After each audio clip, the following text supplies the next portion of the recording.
semuanya, pada Voice of Pentecost hari ini kita akan membahas teguh berdiri karena ketulusan. Kata tulus atau integritas dalam Mazmur 41 berasal dari kata dasar Ibrani yaitu tom yang diterjemahkan sebagai tidak ada niatan jahat atau motivasi ingin mencederai orang lain.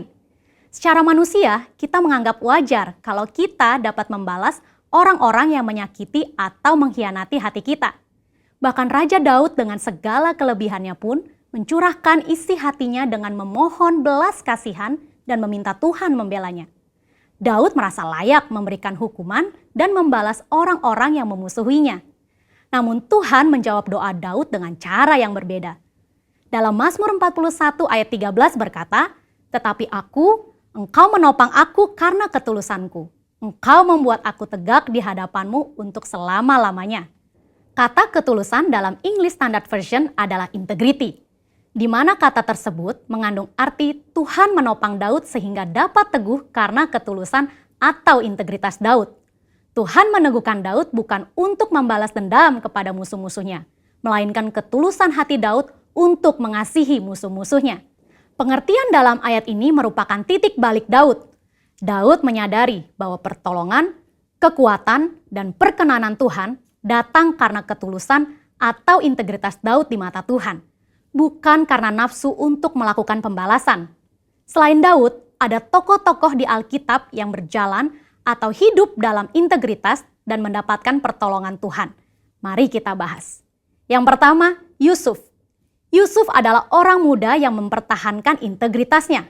Yusuf mengalami berbagai pengalaman yang buruk, namun Yusuf selalu berjalan dalam ketulusan hati. Ia mengalami kemenangan atas hal-hal yang buruk. Ketika dijual oleh saudara-saudaranya sebagai budak, ia dapat memilih untuk menyalahkan saudaranya, menyalahkan situasi, bahkan menyalahkan Tuhan. Ketika digoda oleh istri Potifar, Yusuf tetap berdiri teguh dalam integritas, menolak godaan untuk berbuat dosa. Akibatnya, Yusuf difitnah oleh istri Potifar dan dimasukkan ke dalam penjara. Di dalam penjara pun, Yusuf tetap disertai Tuhan karena senantiasa menjaga integritasnya. Ketika kepala penjara melihat bagaimana Yusuf bekerja dan mengelola segala sesuatu, ia mempercayakan semua pekerjaan kepada Yusuf. Demikian pula saat Yusuf bisa menafsirkan mimpi juru minuman dan juru roti, dan tafsir mimpi itu digenapi, namun juru minuman melupakan Yusuf yang telah menolongnya. Pada saat yang tepat, Yusuf diteguhkan oleh Tuhan untuk berbicara di depan Firaun dan menafsirkan mimpi Firaun. Tuhan memiliki cara dan waktu yang tepat untuk mempromosikan Yusuf, orang yang hidup dalam ketulusan hati. Kita pun dapat ditolong Tuhan jika kita tetap teguh berdiri dalam ketulusan hati kita. Tokoh Alkitab yang kedua yaitu Daniel. Sebagai orang buangan yang ditawan di Babel, Daniel harus menuruti semua aturan Babel termasuk dalam hal makan dan minum. Namun Daniel memilih untuk tidak menajiskan dirinya dengan makanan dan minuman yang disantap raja. Itulah integritas. Sebagai hasilnya, Tuhan mengaruniakan kesehatan, pengetahuan, dan kepandaian, bahkan kecerdasan 10 kali dari orang-orang lain. Dalam 2 Korintus 7 ayat 1, kita juga diminta untuk menjauhkan diri dari perbuatan cemar, seperti pesta pora, mabuk-mabukan, kata yang sia-sia, dan menempatkan kesuksesan duniawi di atas Tuhan. Kita percaya orang yang menjaga hidupnya kudus akan diberkati Tuhan. Selain Daniel memilih untuk tidak mencemarkan hidupnya, dia memilih untuk tetap hidup dalam integritas dengan menyembah Tuhan 3 kali sehari, sekalipun ancamannya dicebloskan ke dalam gua singa. Dari kisah kedua tokoh ini, kita belajar bahwa orang yang tulus atau berintegritas bukan hanya mendapat topangan atau perlindungan supaya dapat berdiri teguh, tetapi juga mendapat tempat yang pasti dalam hadirat Tuhan selama-lamanya. Hari ini kita pun diminta untuk konsisten menyembah Tuhan sekalipun tidak ada yang mengawasi. Bagaimanakah dengan kita? Apakah kita masih konsisten menyembah Tuhan secara pribadi dan masih bersemangat beribadah secara online? Saya berdoa di tahun integritas ini, kita dapat melakukannya dengan pertolongan Roh Kudus dan menjadi berkat untuk kemuliaannya. Saudara, Untuk penjelasan lebih lengkapnya dari tim teologi kami, jangan lupa buka link yang ada di atas atau scan QR Code yang tersedia. Salam integritas, Tuhan Yesus memberkati.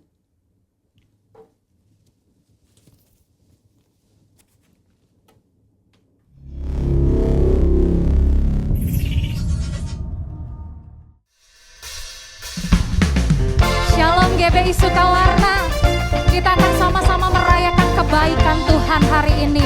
Yang mau katakan amin. Come on, tepuk tangan buat Tuhan Yesus.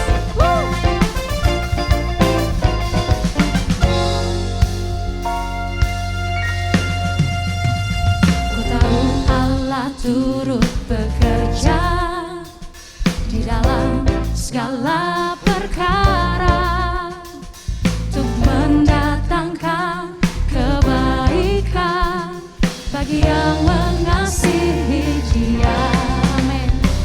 Saat lewati gunung dan lembah, ku takkan takut bahaya. Penyertaannya ku rasakan di sepanjang jalan hidupku. Dia baik, sebab Dia baik. Ku angkat tangan memuji Dia, sebab Dia baik. Untuk selamanya kasih setianya, puji Yesus. Yang mengalami kebaikan Tuhan katakan yes.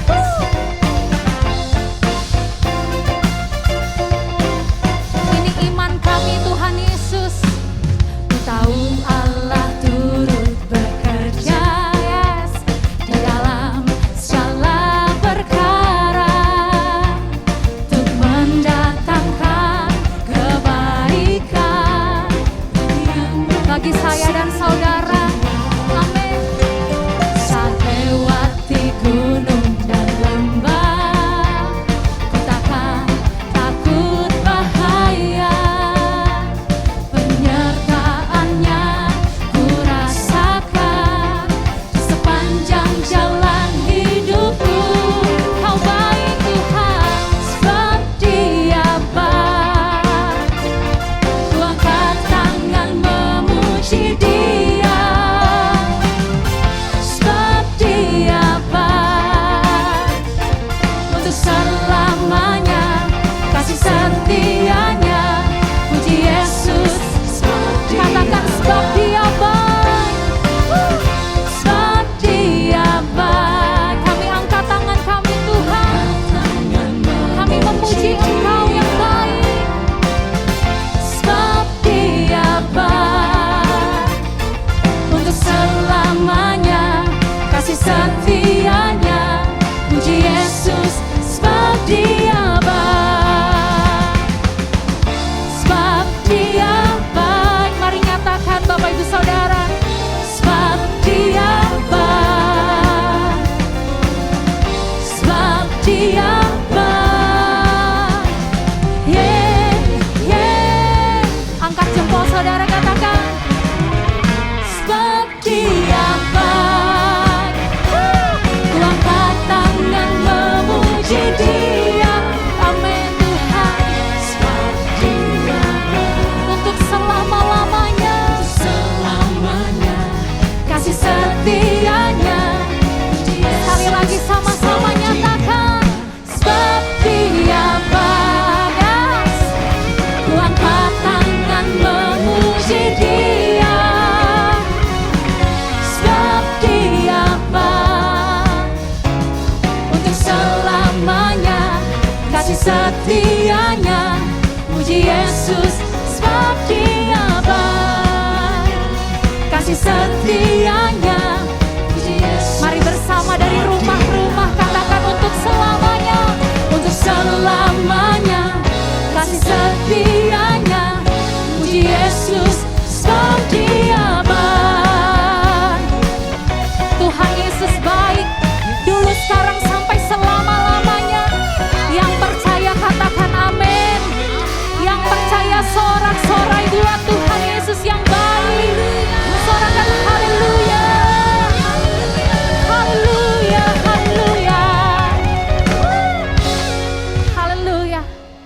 Kami percaya Tuhan, apapun yang kami alami, apapun yang terjadi hari-hari ini, semuanya untuk mendatangkan kebaikan.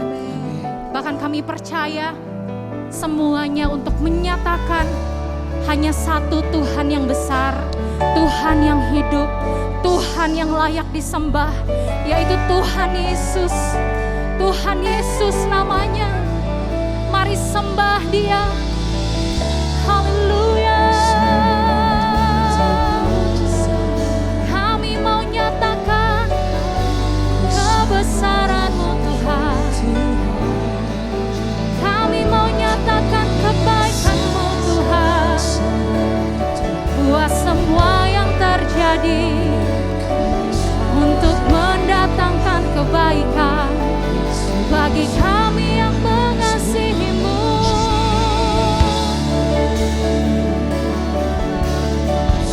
Kami percaya Kau akan nyatakan keajaiban-Mu Tuhan.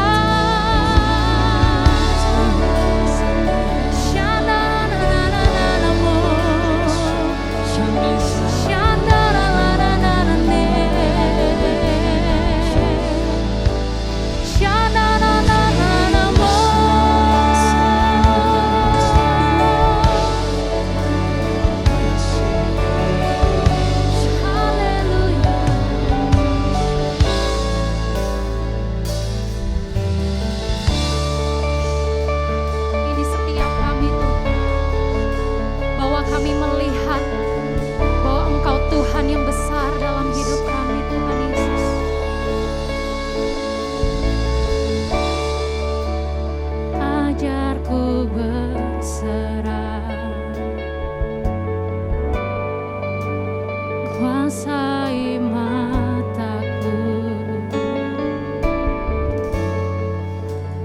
bahwa Kau besar, menggenggam hidupku.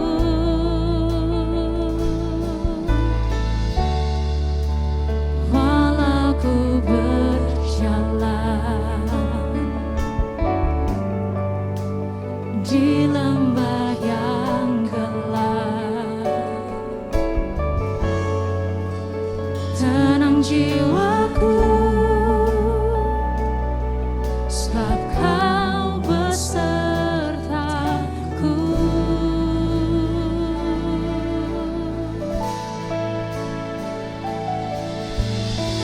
Selama ku hidup, apapun musimku, ku percaya kebesaran-Mu, kekuatanku di dalam-Mu. Ku serahkan hidupku, akui kuasa-Mu, ku serukan kebesaran-Mu.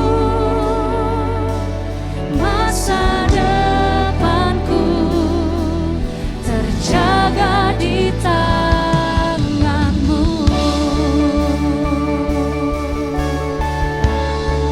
Kami percaya Tuhan Yesus.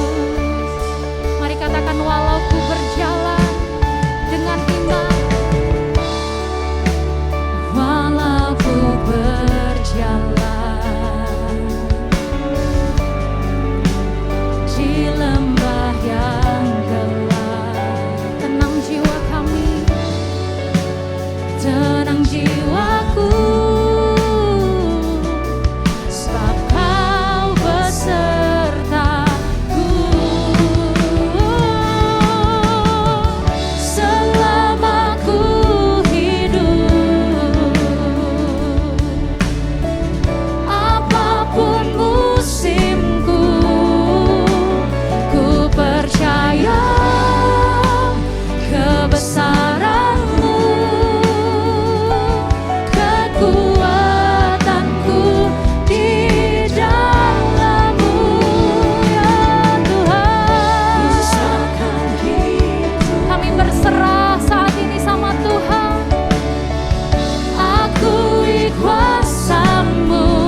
Dengan tangan yang terangkat, hati yang terbuka, nyatakan, ini hidup kami, keluarga kami Tuhan. Akui kuasa-Mu, ku serukan kebesaran-Mu, masa depanku terjaga di tangan-Mu selama ku hidup.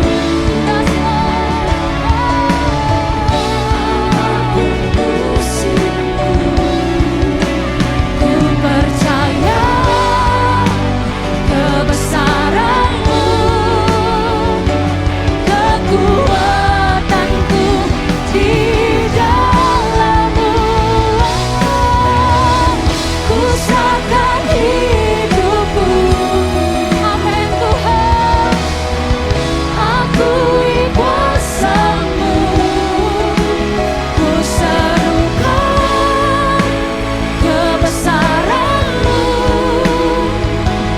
masa depanku terjaga di tangan-Mu. Mari berbahasa roh sama-sama Bapak Ibu Saudara. Kau yang sudah berbahasa roh, mulai berbahasa roh saat ini. Biar Tuhan menyatakan kebesaran-Nya.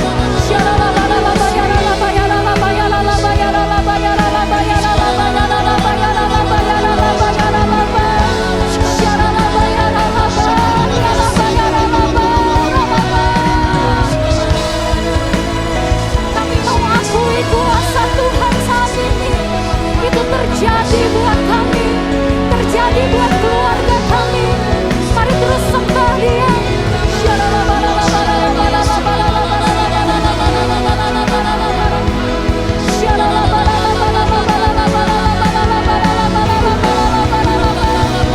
Yang belum berbahasa roh, dengan bahasa Indonesia katakan, Engkau besar Tuhan. Engkau besar di dalam hidupku. Engkau yang terbesar di dalam hidupku.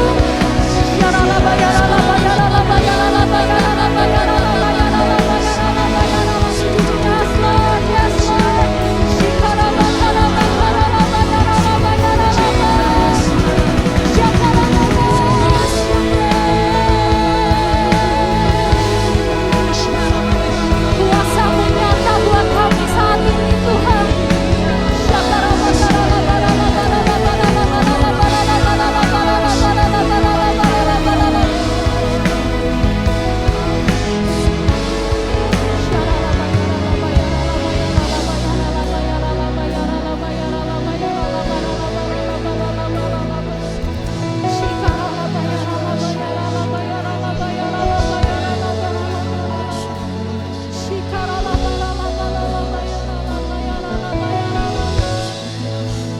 Biar kami mengalami kuasa-Mu saat ini Tuhan. Biar kami mengalami hadirat-Mu saat ini Tuhan. Di rumah-rumah kami, di perjalanan, bahkan yang ada di rumah sakit, dimanapun kami ada, kami mengalami Engkau saat ini Tuhan. Kami berjumpa dengan Tuhan yang besar.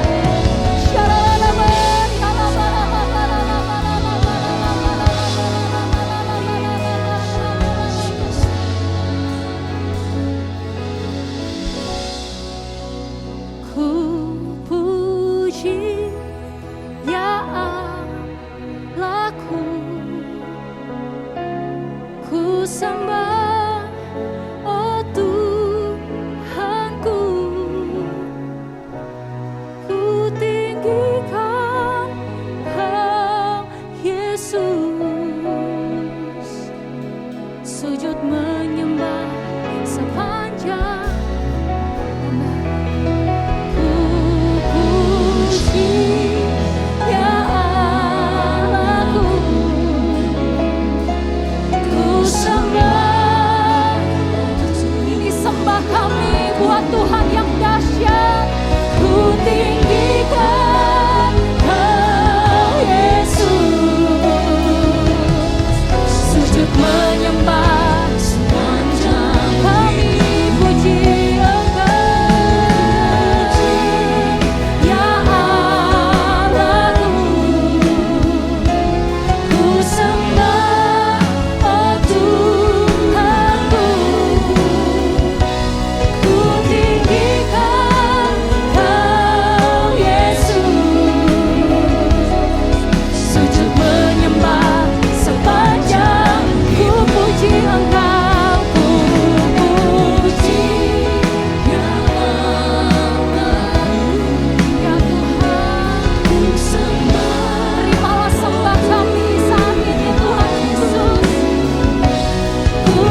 Mari kita berdoa.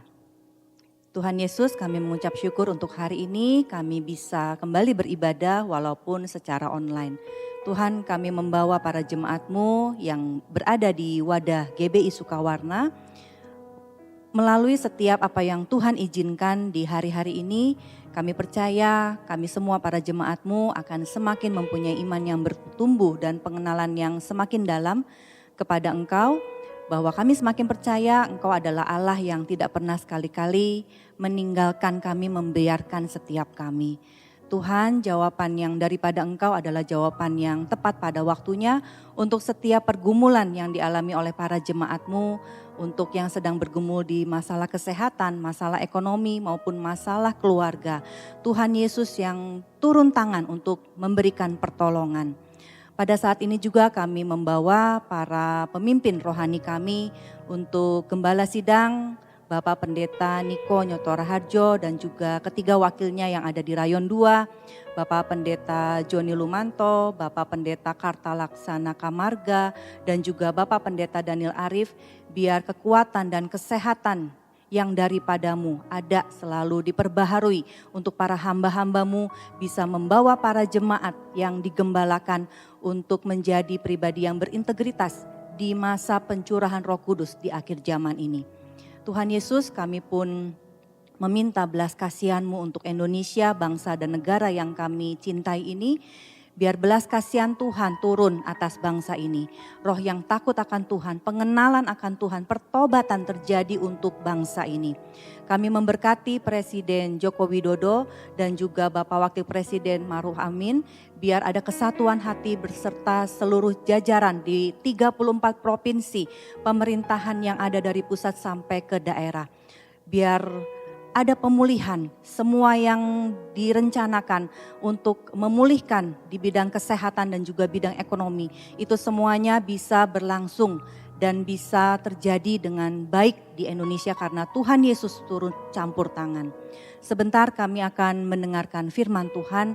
Engkau yang mengurapi hamba-Mu, Bapak Pendeta Peter Faraknimela, biar pengurapan-Mu saja yang ada memampukan setiap kami bisa mengerti apa yang menjadi isi hati Tuhan.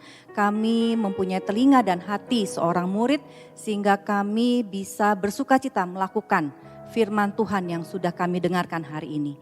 Terima kasih Tuhan Yesus, hanya di dalam nama Tuhan Yesus kami berdoa. Amin. Shalom saudara, puji Tuhan. Saya berterima kasih kepada Gembala Sidang, Gembala Pembina kita, Bapak Pendeta Dr. Insinyur Niko Nyotora Harjo yang telah memberi kesempatan untuk saya melayani dalam ibadah raya online GBI Rayon 2. Puji Tuhan. Nah, tema yang akan saya sampaikan adalah hidup dalam kebenaran Allah. Hidup dalam kebenaran Allah. Roma 10 ayat 2 sampai 3 mencatat, sebab aku dapat memberi kesaksian tentang mereka bahwa mereka sungguh-sungguh giat untuk Allah, tetapi tanpa pengertian yang benar. Sebab oleh karena mereka tidak mengenal kebenaran Allah dan oleh karena mereka berusaha untuk mendirikan kebenaran mereka sendiri, maka mereka tidak takluk kepada kebenaran Allah. Saudara, kita sebagai anak-anak Tuhan, orang Kristen, hamba-hamba Tuhan, kita mesti hati-hati sekalipun kita sudah menerima keselamatan di dalam Tuhan Yesus Kristus. Tapi untuk selanjutnya, Alkitab berkata kita harus mengerjakan keselamatan itu dengan takut dan gentar, yaitu dengan cara kita hidup dalam kebenaran Allah seperti yang tertulis di dalam Alkitab, firman Tuhan.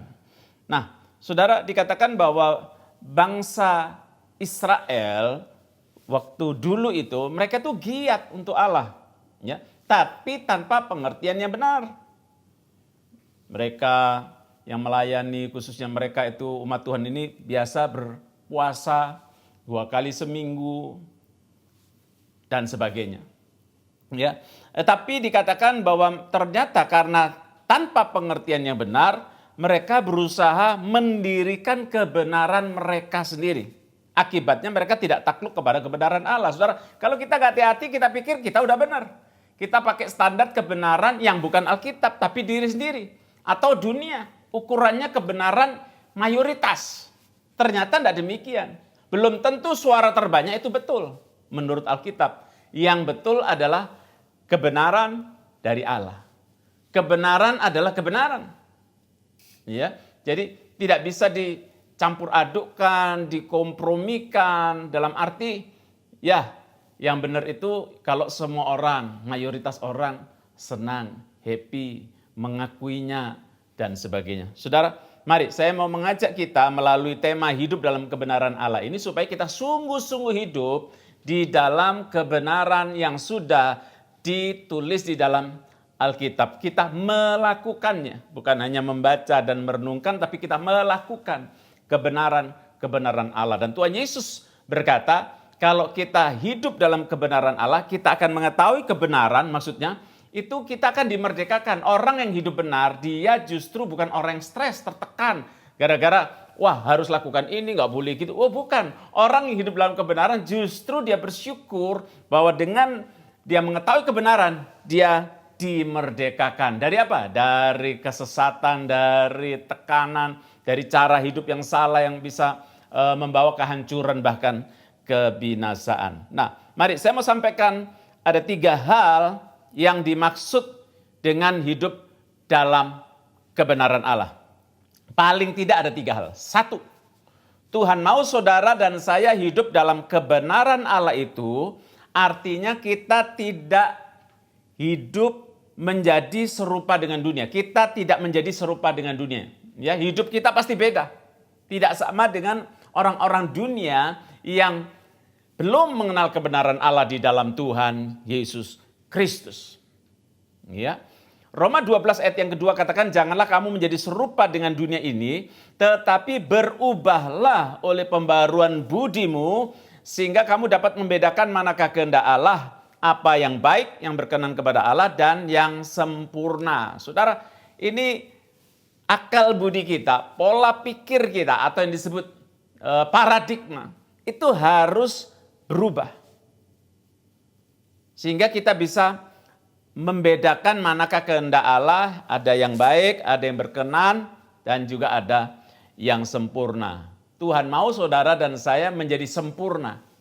Sekarang belum, tapi kita diproses menuju kepada kesempurnaan. Nah, itulah kenapa kita harus menjadi tidak serupa ya dengan dunia ini, dan tiap hari pola pikir kita, mindset kita harus dirubah terus. Dengan cara gimana? Baca Alkitab kita. Ya, saya berdoa saudara yang belum membaca Alkitab setiap hari sampai saat ini, saya berdoa Tuhan menjamah hati saudara, dan untuk kebaikan kita sendiri, baca Alkitab kita, renungkan. Bahkan dikatakan dalam Yosua 1 ayat 8, dikatakan perkatakan itu. Tuhan kasih tahu caranya menang kepada Yosua. Melawan, menghadapi musuh bahkan yang disebut raksasa. Kita dalam hidup ini menghadapi raksasa, persoalan-persoalan yang berat, yang sulit untuk kita atasi dengan kekuatan kita. Tetapi kalau kita merenungkan, memperkatakan, lalu melakukan firman Tuhan, Tuhan menyertai kita. Tuhan pasti akan memberikan kemenangan menjadi kenyataan dalam kehidupan kita. Saudara bisa lihat nanti di dalam Alkitab Penuntun Hidup Berkelimpahan halaman 1864 dan 1865 dijelaskan di sana yang dimaksud janganlah kamu menjadi serupa dengan dunia ini, tetapi berubahlah, yaitu satu. Ya, kita harus sadar bahwa sistem dunia ini jahat adanya dan di bawah pemerintahan iblis.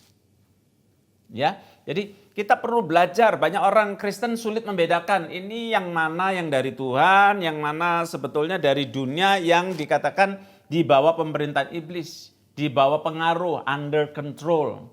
Ya, dikatakan di dalam ayat yang lain.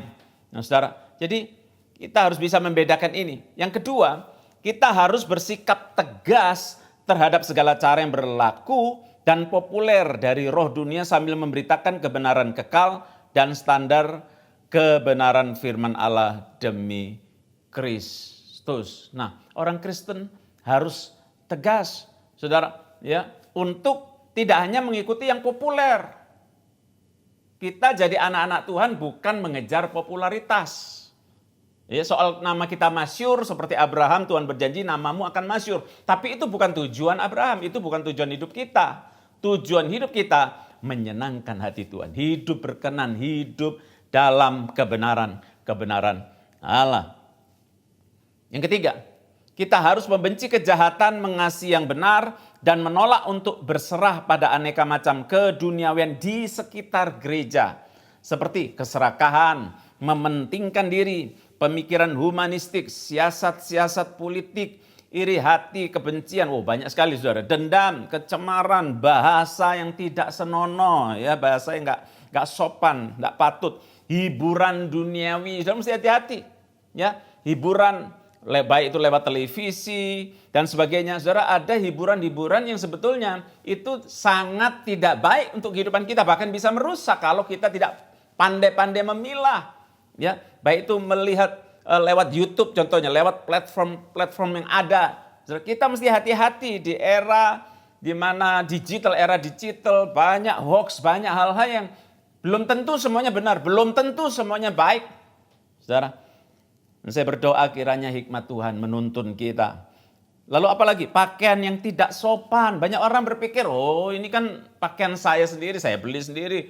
Ya, kok orang bisa menentukan harus begini. Bukan, saudara. Kita berpakaian bukan untuk diri kita sendiri. Kalau orang Kristen, anak Tuhan, apalagi hamba Tuhan, pelayan Tuhan, berpakaian untuk, sekali lagi, untuk kemuliaan nama Tuhan. Kita hidup bukan untuk hanya diri kita sendiri.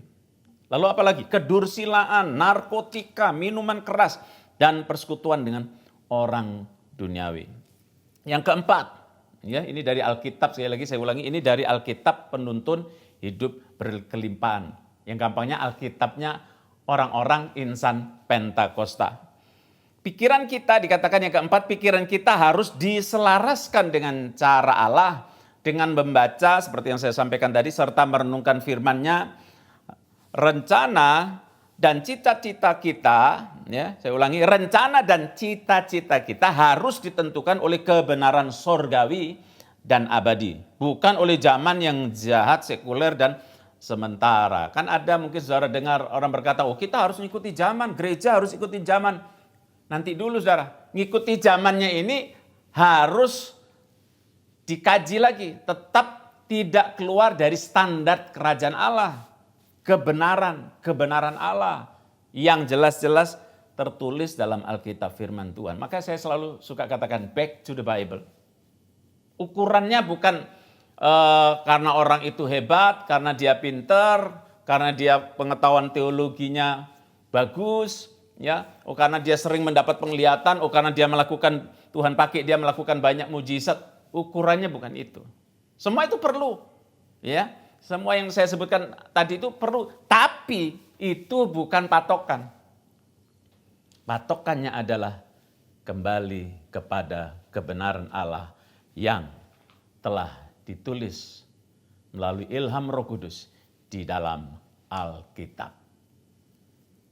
Nah, hal yang kedua, kalau kita hidup dalam kebenaran Allah, Tuhan pasti bela. Tuhan pasti berkati, Tuhan akan pakai kita khususnya hari-hari ini untuk apa? Menggenapi rencana Tuhan untuk menyelesaikan amanat agung sebelum Tuhan Yesus datang yang kedua kali. Saudara, kita sudah banyak belajar bagaimana Yusuf, Daniel, Sadra, Mesa, dan Abednego, ada pahlawan-pahlawan iman yang dicatat di dalam kitab Ibrani. Ya, mereka dibela Tuhan karena mereka berani bayar harga, bahkan mereka siap kehilangan nyawa mereka untuk tetap hidup dalam kebenaran Allah. Yusuf, ya, banyak alami penderitaan, ditolak oleh saudara-saudaranya sendiri, ya, hampir dibunuh, ya, akhirnya kemudian dibuang. Kita kalau belajar sungguh-sungguh, ya, ini sangat menyiksa sekali. Saudaranya, bukan orang lain, ya, membuang ke sumur, lalu diangkat sebentar, dijual sampai akhirnya menjadi budak. Saudara, sudah lumayan enak, ya, kerja di rumah Potifar, tiba-tiba difitnah oleh istri Potifar dan kemudian masuk dalam penjara, tunggu 2 tahun. Karena ternyata dia pesan kepada juru minuman, tolong sampaikan bahwa aku ini tidak salah, tolong sampaikan kepada Raja Firaun. Tapi Tuhan rupanya masih memproses karakter Yusuf. Kenapa? Karena Tuhan mau pakai Yusuf secara luar biasa, berdampak kepada dunia pada waktu itu, dan untuk menyelamatkan umat pilihan Tuhan, bangsa Israel, dari kelaparan dan kebinasaan. Dan karena Yusuf sabar, mau dibentuk, berani bayar harga, mengikuti kebenaran-kebenaran Tuhan, maka Tuhan mengangkat Yusuf menjadi orang nomor 2 di bawah Firaun. Sampai hari ini sejarah mencatat Yusuf orang yang dikenan oleh Tuhan, dibela, diberkati. Itulah yang akan terjadi dalam hidup saudara dan saya kalau kita berani hidup dalam kebenaran-kebenaran Allah. Saudara, saya tidak perlu panjang lebarkan, banyak contoh Daniel, Sadra, Mesa, Abednego. Ngalami pembelaan luar biasa, dibebaskan dari cengkraman kematian karena singa, ya. Daniel dibuang ke gua singa, Sadra, Mesa, Abednego, kemudian mereka juga dilempar ke dalam api yang menyala-nyala, tapi Tuhan menyertai mereka sehingga mereka tidak terbakar, bahkan bau hangus pun tidak ada pada mereka waktu mereka kemudian dipanggil keluar, saudara, dari dapur api yang menyala-nyala, yang dipanaskan 7 kali, saudara, karena murka raja pada waktu itu. Tapi akhirnya raja harus mengakui bahwa Allahnya Sadra, Mesa, Abednego sangat luar biasa, sanggup memelihara orang-orang yang berani hidup dalam kebenaran Allah berapapun harga yang harus mereka bayar.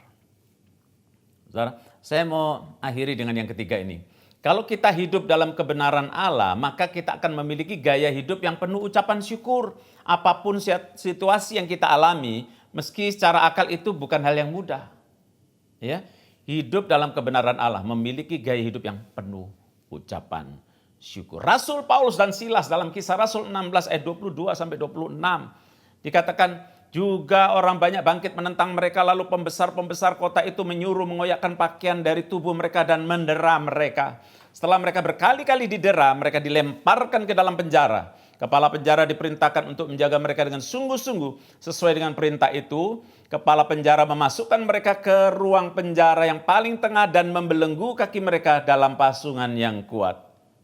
Tetapi kira-kira tengah malam Paulus dan Silas berdoa dan menyanyikan puji-pujian kepada Allah, dan orang-orang hukuman lain mendengarkan mereka. Luar biasa, di tengah-tengah penderitaan, aniaya mereka alami, Paulus dan Silas ini, tapi mereka berdoa, menyanyikan puji-pujian, ngucap syukur, saudara, karena mereka harus bayar harga demi hidup dalam kebenaran Allah. Ayat 26, akan tetapi terjadilah gempa bumi yang hebat sehingga sendi-sendi penjara itu goyah. Dan seketika itu juga terbukalah sebuah pintu dan terlepaslah belenggu mereka semua. Saudara, saya tidak tahu apa yang menjadi pergumulan hidupmu hari ini. Mungkin engkau terbaring, ya, sakit di rumah atau di rumah sakit, ya. Tapi Tuhan akan membela saudara. Tuhan akan melakukan mujizat ketika saudara bersyukur, ketika kita bersyukur di tengah-tengah kesulitan, bilang Tuhan terima kasih, aku gak sepenuhnya mengerti kenapa hal ini terjadi dalam hidupku, tapi aku percaya. Roma 8:28 katakan Allah turut bekerja dalam segala sesuatu untuk mendatangkan kebaikan bagi orang yang mengasihi Dia dan yang terpanggil sesuai rencananya. Tuhan Yesus pasti akan menolong kita, anak-anaknya. Mari saya ajak kita berdoa. Tuhan Yesus, Engkau jamah anak-anak-Mu dimanapun mereka berada. Tuhan, Engkau Tuhan yang baik. Engkau Bapa yang baik. Engkau peduli kepada kami. Tuhan sembuhkan. Saat ini yang sakit terima dengan iman. Jadilah sembuh. Jadilah kuat. Di dalam nama Tuhan Yesus. Yang terikat dibebaskan. Dilepaskan. Di dalam nama Tuhan Yesus bebas. Dalam nama Tuhan Yesus. Engkau yang putus asa. Saat ini terimalah pengharapan itu. Percaya Tuhan tidak pernah melupakan kita anak-anaknya yang berharap kepada Dia. Tuhan Yesus sanggup. Tuhan Yesus mau menolong kita. Terima pertolongan Tuhan di dalam nama Tuhan Yesus. Terima kasih Tuhan. Berkati Rayon 2 Tuhan. Berkati Tuhan gembala pembina kami, gembala sidang kami Pak Niko, juga Bu Hermin. Berkati, beri kesehatan, umur panjang. Tuhan berkati seluruh pengerja jemaat Rayon 2 Tuhan. Kami boleh bersama-sama bergandengan tangan untuk menuai jiwa-jiwa di era Pentakosta ketiga ini. Sampai Tuhan Yesus datang yang kedua kali. Segala kemuliaan kami kembalikan hanya untuk Tuhan Yesus Kristus. Haleluya. Mari, angkat tangan saudara. Terimalah berkat Tuhan. Kasih karunia yang berlimpah-limpah daripada Allah Bapa dalam Anak yang tunggal Yesus Kristus. Persekutuan yang manis dengan Roh Kudus menyertai saudara sekalian mulai hari ini. Sampai Tuhan Yesus datang menjemput kita di awan-awan dan bahkan sampai selama-lamanya. Yang percaya bersama-sama katakan, Amin.